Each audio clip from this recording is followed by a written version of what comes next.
Hello, everyone, and welcome back to Film Optix, brought to you by the Drive-In Podcast Network, where we discuss film, TV, and everything pop culture related. I'm your host, Christian, and I'm joined by my co-host and my good friend, Devin. Man, Devin, so you're here, I'm here. I'm surprised you made it through the movie. I'm surprised I made it through the movie, too, to be completely honest. We'll definitely get into that. I was not expecting to do this late at night on 10 o'clock on a Friday. Makes it so much better. Oh, yeah. Oh, my life. So spooky. Well, I'm dog sitting right now, so I got my little pal here with me. Yeah, he'll protect you. Yeah, he will. Little Yorkie poo. I mean, they're known to cause damage, I suppose. But yeah, we're going to be talking some Conjuring, not Conjuring 3. For some reason, it's called The Conjuring, The Devil Made Me Do It. I don't really know how I like that name. But before we begin today's episode, how's your week been? What have you been watching? What have you been playing, Devin? What have I been watching? I finished MODOK. Ooh, nice. It's pretty solid. Okay. I got to Winter in The Last of Us. Ooh, okay, Devin. Is that the last one? No, there's one more after. So a little over halfway. Yeah. You're at like the tipping climax point. I think. Yeah. So I'm excited. The Last of Us Part 2 is on sale right now for Days of Play through PlayStation. How much? That's a good question. Let's check it out. Days of Play. Ooh, see all deals. Thank you, PlayStation. It is $30. Not too bad. Not bad. Honestly, it looks like physical and digital are both $30 through the PlayStation Store. So if you choose to do so, that's actually the lowest it's ever been, I will say. Not trying to sell you on it, but that is the lowest it's ever been since it came out in June last year. So, yeah, it's not too bad.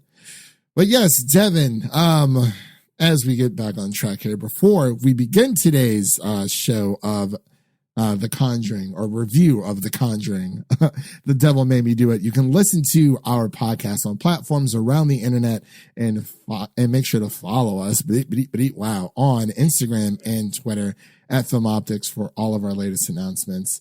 Man, oh man, Devin, and it's been a busy week. Dropped a new piece today and a little bit of news. I have been selected to cover E3 this year. Oh, really? Yeah, for the Music City Drive-In website. So I did put, I technically put it in twice for our podcast and the website, but I figured since, we're cooking up some things, might be launching something new here. I don't want to say anything yet to other listeners out there, but we might be expanding a little bit when it comes to the podcast realm. But yeah, so right now I think I'm just going to be covering it on the Music City Drive-In website. Everyone should definitely go check it out. All the great pieces that the team over there has put together. And I also figured it would help me with my writing. Just overall, because I feel like I have a lot of ideas that I want to put out there, but I never know how to form them into words. So that's pretty cool. But yeah, Devin, let's get straight into the Conjuring, The Devil Made Me Do It. Of course, we will give our non-spoiler review thoughts first. So when you hear this, that means that we're going to get into spoilers. I don't really know if we're going to get too much into spoilers. There isn't really much to talk about, to be completely honest, because I've never seen any of the other Conjuring movies. So this is going to be fun. Yeah. Have you seen any of the other? Yes, I've seen the other two Conjurings, and then there's the spin-off movies, Annabelle and The Nun, which were not very good. Yeah. There's 8 altogether, I think, or 9 with Conjuring 3. Which is, I guess, what people are going to be calling it, because there's even a hashtag for it. So it's yeah. But yeah, usually the mainline Conjuring movies are pretty solid, and I would say they're pretty self-contained too. So you're not really like missing out on too much besides just knowing the two main characters. Yeah, that's one thing. I mean, obviously, me coming into this universe, and actually, before we get into it, let me read off on the story beats here. I don't want to get too ahead of ourselves. The story is as such: the Warrens investigate a murder that may be linked to a demonic possession. There we go. Directed by Michael Chaves and writers of Dade Leslie and John McGoldrick. Wow, all right, that's a mouthful of a last name. This is the first one not directed by James Wan, but he was a writer. Okay, he was a writer. Yeah. James Wan was a writer. And then for the cast, we had Patrick Wilson, Vera, Farmiga, and good luck with that one. You can't even pronounce it. Okay, then we're in trouble. Julian Hilliard. There we go. And he's in WandaVision. WandaVision. God, I miss that movie. I miss that show so much. But hopefully Loki will fill that void. So yeah, this is showing in theaters and on HBO Max as of today or tonight. Yeah, June 4th.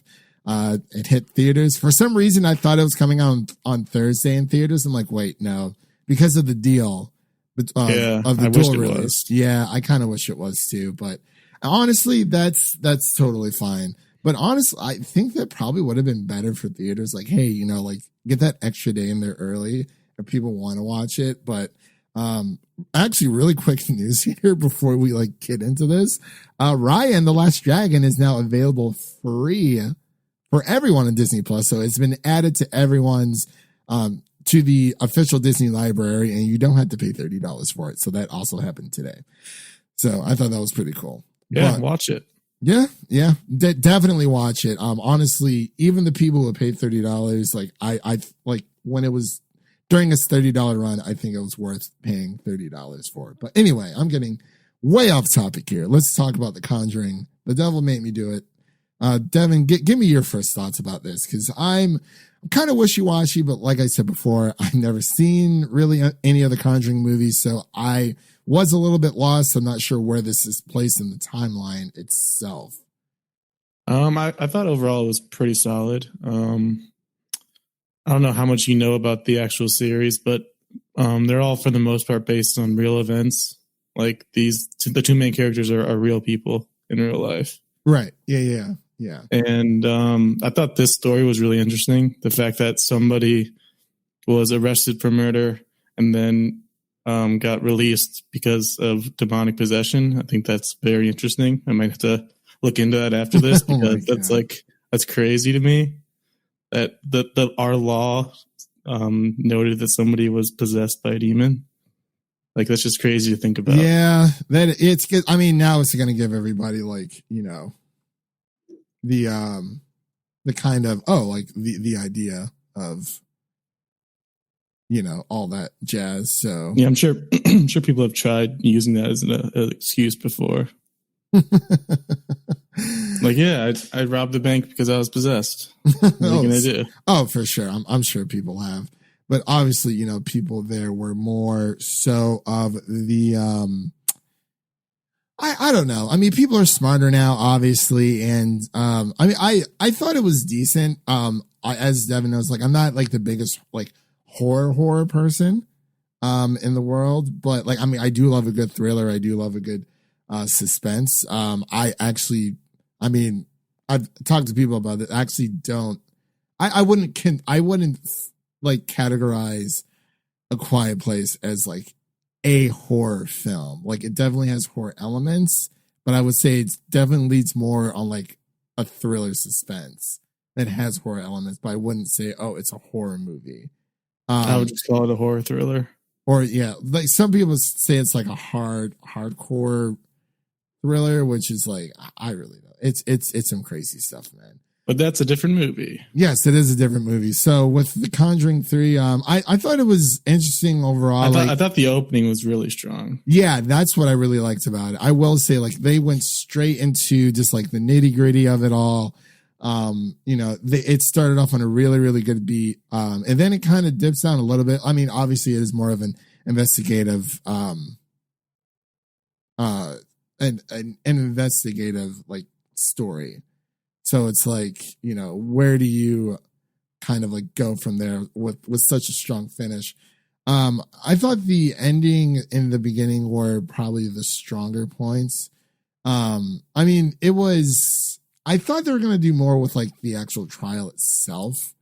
Yeah, that's what I was hoping for as well. Even just focusing more on his character, I was looking for, but they kind of switched all the focus to the two main characters instead. Yeah. I mean, I really liked how they explained like the witch's totem and like how all that works. Yeah, I like how it all connected. Yeah. It's not just some random evil person. Right. And I'm sure there's, some kind of connection between this, obviously, and the other movies that I didn't really pick out because, like I've said, I've never really seen the other movies. So, but overall, like I mean, there were times where I kind of like, I was like glancing at my phone, like, yeah, like this is this. There's some points where there's like emotional moments, and I'm just like, I'm not here for this. The same thing with Army of the Dead when they tried to play the emotional card. It's like, I'm not here for this movie to have emotional moments. Like, it's just a dumb action or a dumb horror movie. Yeah, it's and that's how I kind of felt about this. I didn't really like care about the characters. I will say that I probably were more attached to like the investigative team over anyone else like in the film. The little boy in the beginning was definitely had a little bit of feels there. I was like, oh man. And quite a few jump scares from time to time. I will say, it did startle me, I guess you could say. It was loud, especially in that Dolby theater. It was very loud. Oh, okay. So yeah, you're going back to the Dolby. See, I want to. I did because I went back to see A Quiet Place Part 2 in IMAX. They weren't showing it in the Dolby theater for whatever reason. Really? Yeah, it was very strange. They had no Dolby showings like at all.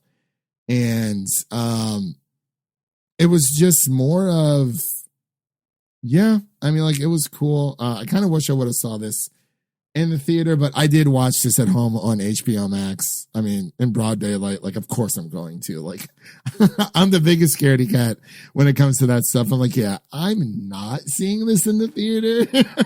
Yeah, it was actually a packed theater. I was surprised. Really? Okay. A lot of people. Okay. Yeah, I mean, and of course, I'm sure the experience was more elevated while watching in the theater. But yeah, for me, when it comes to movies like this, I was like, yeah, no, thank you. I will watch it in broad daylight in the comfort of my own house, and we'll go from there. I did like towards the very end of the movie. We'll get into that later. But yeah, that's pretty much my overall thoughts about it. Like, I thought it was good, not great. Definitely wouldn't see this again. This didn't like spark any interest in me until like kind of go back and seeing like, what the full story is. But what about you? Any last thoughts before we get into spoilers?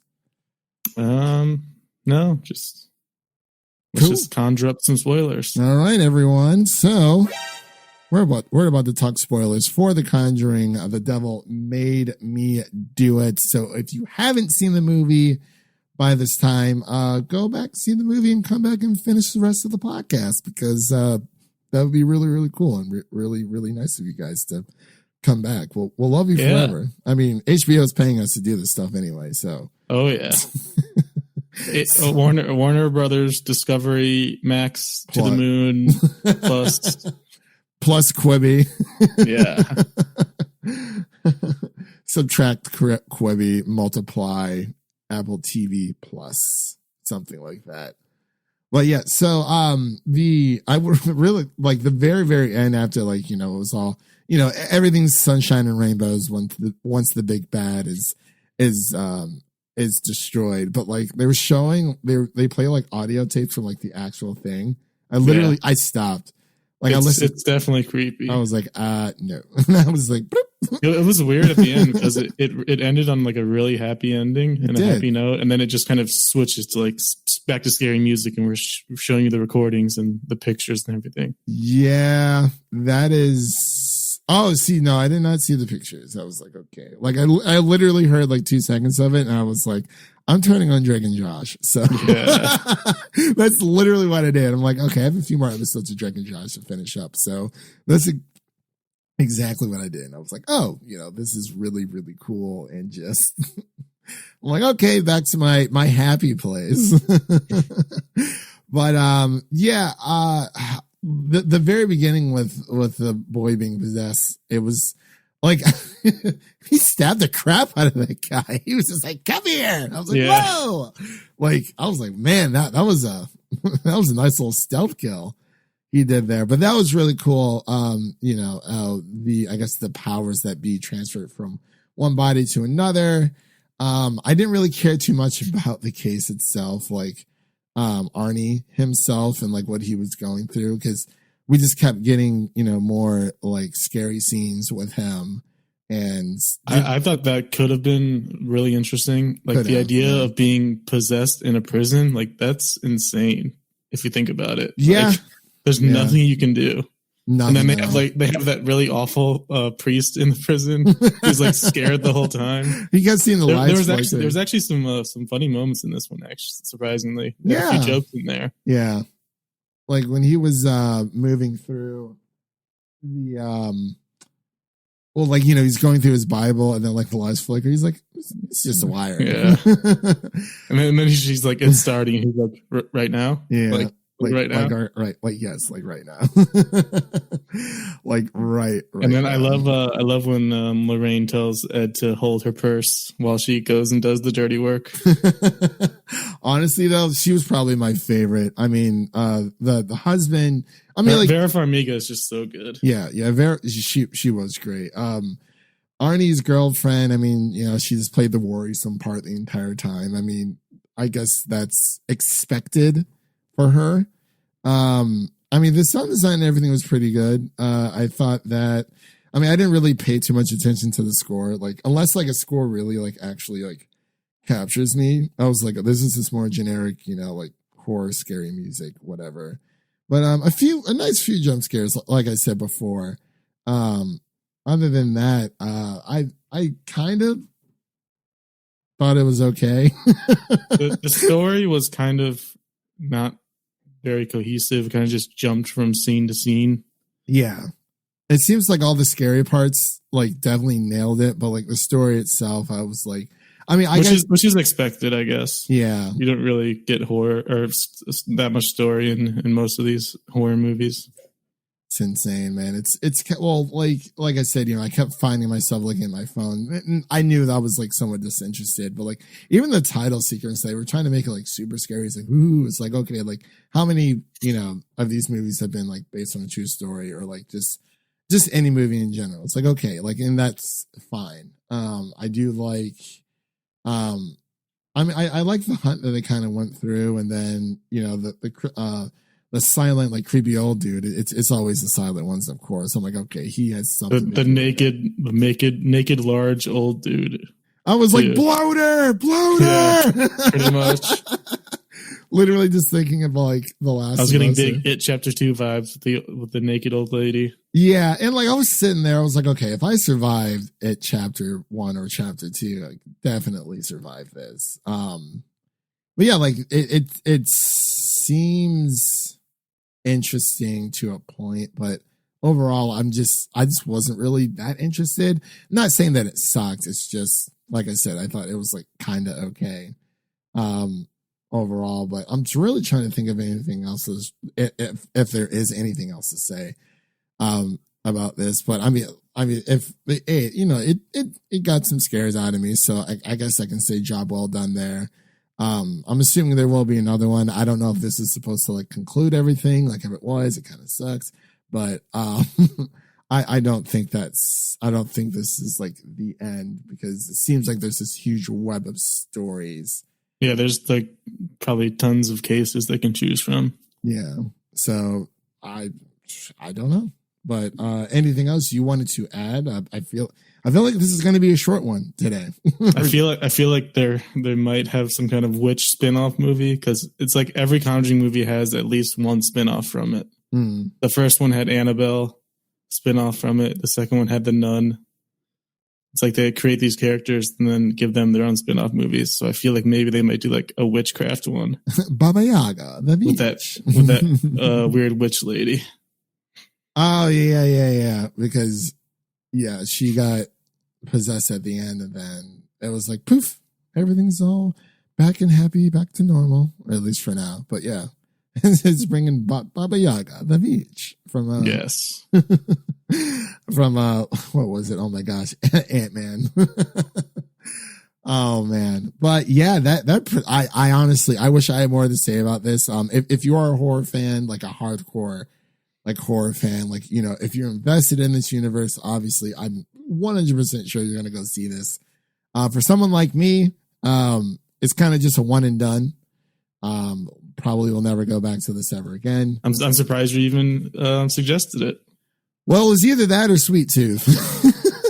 And I don't know if we had time for that. Is it a movie or is that a series? It's a series. Oh, okay. It makes way more sense why we did The Conjuring now. Yeah. Because I was looking online. I'm like, wait, is it a movie or a series? I was looking through the Netflix media thing and it didn't specify.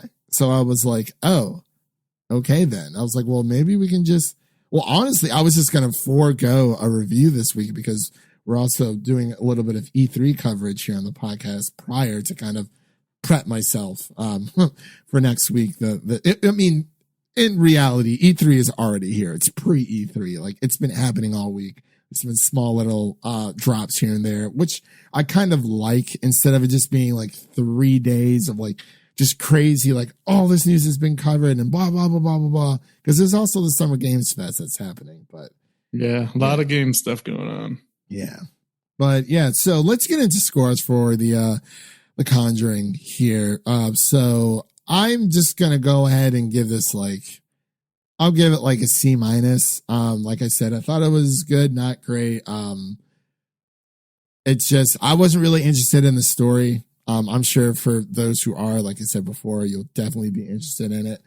But yeah, C minus for me. So that's probably around like maybe 2.5 stars, which probably will equate to like, I guess I'll just put like a 70, like altogether, I guess, like numbers wise.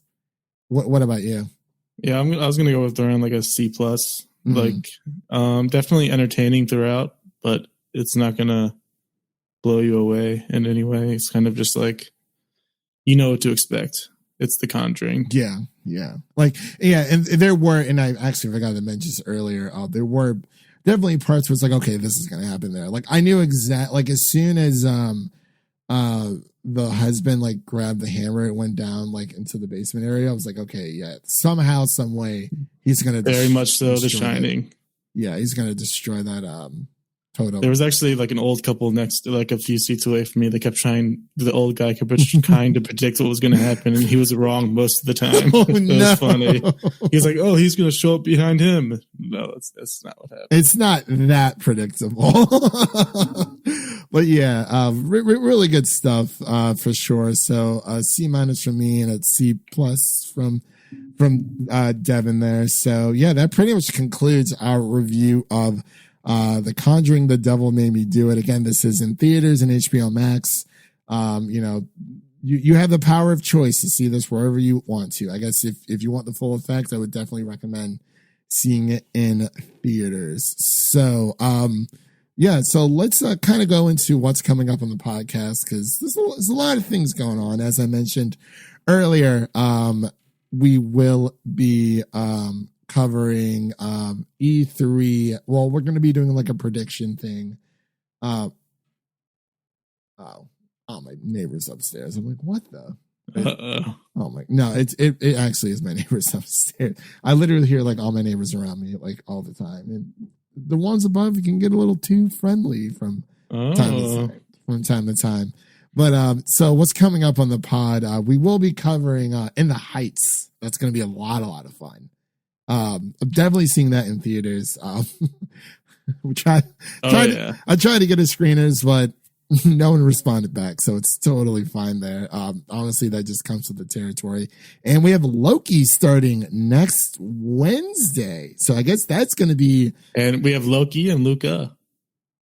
Yeah. Oh, is that next week? Is that next week? It's no, it's in a couple weeks. It's oh, the okay. 18th. Thank God.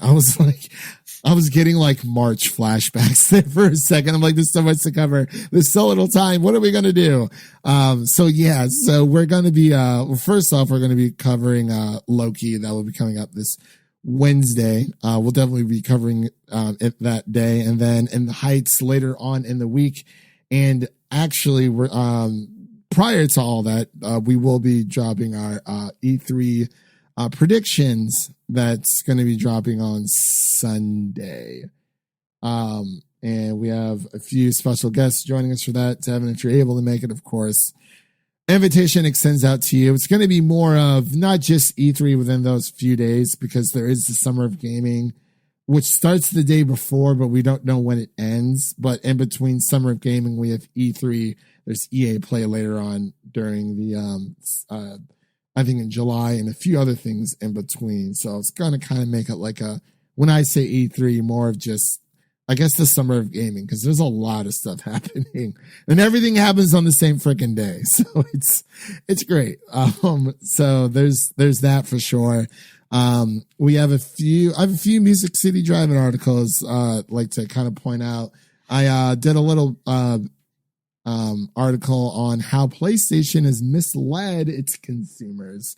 There's a lot of crazy stirring up going around there, in the PlayStation community as well. As I mentioned before, I will be covering, E3 on the Music City Drive-In website. So definitely give that a, just go over there and give it a look-see. It'll be nice. And as always, we're always looking for writers over on the Music City Drive-In website. We're always looking for new avenues and kind of just looking to build our family, not our crew, our family. And of course, leave us a 5-star rating and review on Apple Podcasts or any other podcast service you listen to our wonderful podcast on. And I believe that's it. That was a bit of a mouthful. So let's get on out of here. And that's a wrap for today, everyone. Thank you all for listening, and make sure to check out the other shows over on musiccitydrivein.com and subscribe to our show so you never, ever, ever, ever miss an episode. That was Devin. My name is Christian, and we'll see you guys in the next one. Peace.